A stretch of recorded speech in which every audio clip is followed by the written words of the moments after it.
ఆ రాష్ట్రం కుస్తీ రాజకీయాలకు కేరఫ్. అలాంటి పాలిటిక్స్ లో కునారిలిన నాయకత్వాల మధ్య గెలుపు అక్షరాలు మళ్ళీ కొత్తగా రాశారైన. ఆయన అడుగు వేశారంటే అక్షరం మారిపోతుంది, మాట పలికారంటే మ్యాప్ మారిపోతుంది.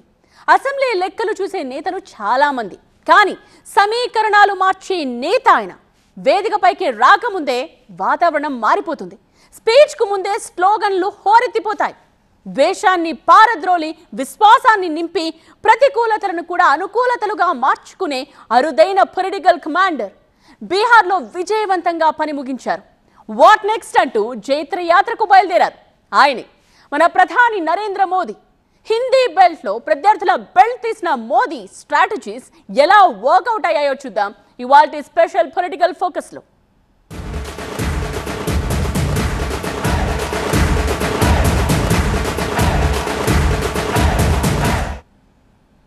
పోల్ గ్రౌండ్ లో ఓడిపోతామన్న భయం లేదు. రాజకీయ యుద్ధం వస్తే తానే ముందంటూ పరుగులు పెడతారు. ఎవరు లెక్కలు వేసినా వారి సమీకరణం వారిదే. ఎవరు ఏ స్ట్రాటజీ వేసినా చెదరని మెజారిటీ ఆయనదే. ఆయన పేరు ప్రజల నినాదాల్లో మారుమోగుతున్నప్పుడు ప్రత్యర్థుల వెన్నులో వణుకు కూడా ఒకటే.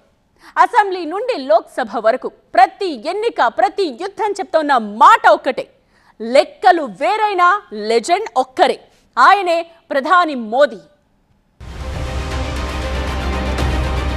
బీహార్ విజయం చిన్న కథ కాదు. పార్టీలు మారాయి, ప్రచార శైలులు మారాయి, కానీ మోదీపై ఉన్న ఓటరు నమ్మకం మాత్రం తగ్గలేదు. ఓటు బ్యాంకులు కదిలాయి, కూటములు మారాయి, కథానాయకులు మారారు, కానీ విక్టరీ తరువాత వినిపించిన పేరు ఒక్కటే, అదే మోదీ.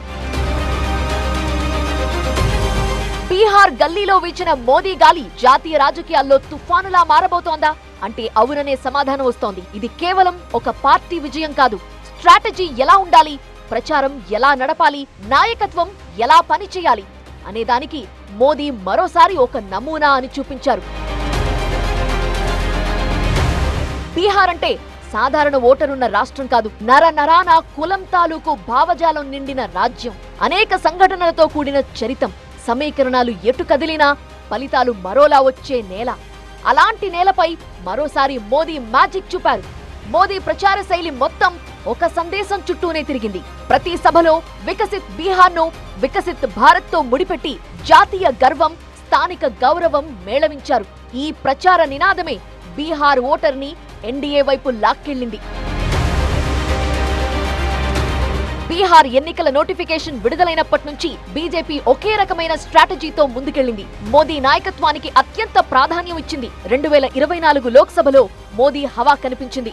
ఇప్పుడు అసెంబ్లీలో దోసావు పార్. ఇది మోదీ దేశవ్యాప్త జైత్రయాత్రకు కొత్త ఆక్సిజన్ గా మారిందంటున్నారు విశ్లేషకులు. ఎందుకంటే బీహార్ హిందీ హార్ట్లాండ్ లో కీలకం. ఇక్కడ విజయం ఉత్తరప్రదేశ్, బెంగాల్, అస్సోం వంటి రాష్ట్రాల్లో మోదీ వేవ్ ని మరింత వ్యాపింపచేస్తుంది. ఎన్డీఏకు ఇది డబుల్ ఇంజన్ ప్రూఫ్ అంటున్నారు విశ్లేషకులు. కేంద్ర రాష్ట్ర ప్రభుత్వాలు కలిసి ప్రగతి రాకెట్లా దూసుకెళ్తాయని ఓటర్లు నమ్మారు. మహిళలు, యువత, ఈబీసీలు అందరూ మోదీ విజన్ కి జై కొట్టారు. ఇది దేశవ్యాప్తంగా మోదీ స్ట్రాటజీకి టెస్ట్ పాస్ లాంటిదే. Welfare schemes, development drive, emotional appeal ఇవన్నీ అపోజిషన్ ని బోల్తా కొట్టించి బీజేపీని అందలమెక్కించాయి. एक पुरानी कहावत है, लोहा लोहे को काटता है. बिहार में कुछ दलों ने तुष्टीकरण वाला MY माय फॉर्मूला बनाया था, पर आज की इस जीत ने एक नया सकारात्मक MY माय फॉर्मूला दिया है. ये है महिला और यूथ. 2020లో జరిగిన బీహార్ ఎన్నికల్లో మోదీ 12 సభలు నిర్వహించడంతో పాటు 4 దఫాలు పర్యటించారు. కానీ ఈసారి 7 పర్యటనలు చేసిన మోదీ 14 సభలు నిర్వహించారు. బెగుసరాయ్లోని ఓటర్లకు లోకల్ డెవలప్మెంట్ ఎలా ఉంటుందో చెప్పి, బెట్టియాలో భావోద్వేగాలు రేకెత్తించి, కటిహార్లో ప్రతిపక్ష దాడులు పల్టీలు కొట్టించి, అర్రాలో సంక్షేమ పథకాలను పరుగులు పెట్టించి మొత్తం 90కి పైగా నియోజకవర్గాలను ప్రధాని కవర్ చేశారు. అందుకే ఇంత భారీ విజయం ప్రజలు కట్టబెట్టారనేది బీజేపీ నేతల మాట. ఉత్తరప్రదేశ్, గుజరాత్లా బీహార్లో బీజేపీకి మాస్ లీడర్ లేడు. రాష్ట్ర బీజేపీ నేతలు కూడా నితీష్ నీడలోనే ఉండాలి. నితీష్ ఆదరణ స్థిరంగా ఉన్నా తేజస్వి బేస్ విస్తరించకుండా చేయటంలో మోదీ స్ట్రాటజీ విజయం సాధించింది. కూటమి మార్పులు, అసంబద్ధ హామీలతో అలసిన ఓటర్లకు మోదీ స్థిరమైన వాగ్దానాలు ధైర్యం కలిగించాయి. మహిళా రోజ్గార్ యోజన, ఉచిత రేషన్, ఉజ్వల గ్యాస్, పీఎం ఆవాస్ పథకాలు గ్రామీణ బీహార్ను ఒడిసి పట్టేలా చేశాయి. సబ్సిడీలపై ఆధారపడే ఓటర్లకు ఇవి నేరుగా చేరిన సంక్షేమ రుజువులు. బీహార్ రాజకీయాలు కులాల చుట్టూ తిరుగుతాయి. యాదవ్, ముస్లింలు ఆర్జేడీతో, కుర్మీ కొయ్యరీలు జేడీయూతో, ఉన్నత కులాలు బీజేపీతో ఉండేవారు.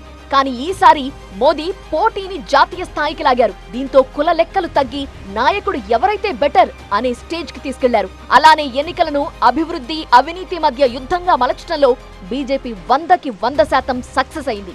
ముఖ్యంగా మహిళలు ఎన్డీఏ వైపు మొగ్గు చూపారు. మహిళలకు సంక్షేమం, నితీష్ తీసుకొచ్చిన మద్య నిషేధం, భద్రత, విద్యా పథకాలు, ఎన్నికల నోటిఫికేషన్ కి ముందు మహిళల ఖాతాల్లో పడ్డ 10,000 ఇవన్నీ ఎన్డీఏ గెలుపుకు బాటలు వేశాయి.